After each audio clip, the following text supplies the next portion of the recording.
Рустам Нургалевич, я рада приветствовать вас на территории хлебосольного ТНВ. Можно вас угостить настоящим узбекским чаем, горячим, на улице морозно. Ну и задать, конечно, вопрос.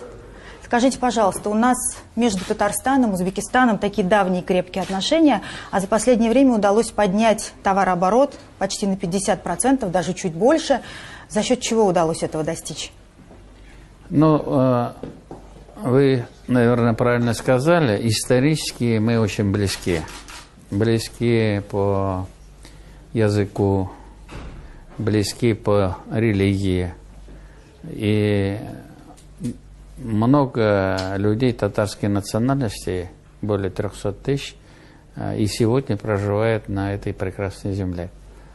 Это, наверное, самое главное в наших отношениях, и она является фундаментом для того, чтобы мы более активно работали с страной.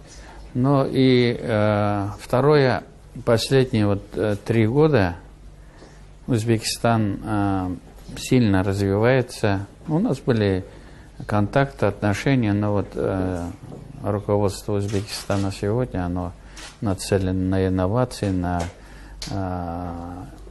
продвижение Узбекистана в мире, формирование партнеров, и оно очень хорошо вписывается в нашу стратегию. Мы с огромным желанием имели такое желание расширить наши отношения в этой стране. Сегодня все условия созданы.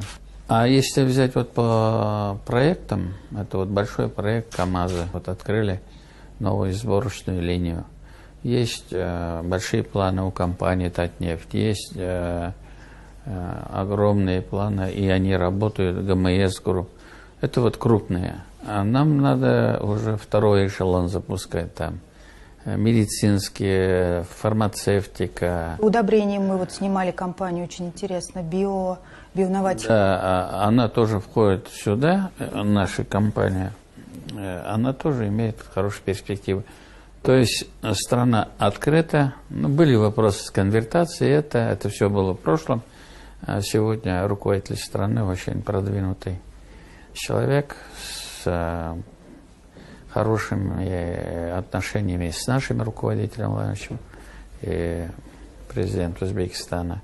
Они очень друг друга поддерживают. Это тоже является хорошим фундаментом, подспорьем для наших отношений. Вы вспомнили встречу, которая прошла у вас накануне с татарской диаспорой, и вас там пригласили на первый азиатский сабантуй. Как вам вообще эта идея? Очень хорошая идея.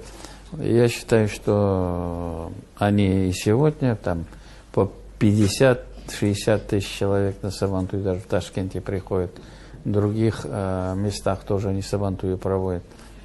Я считаю, что это хорошее. Значит, во-первых, конкурс Татар-Кызы.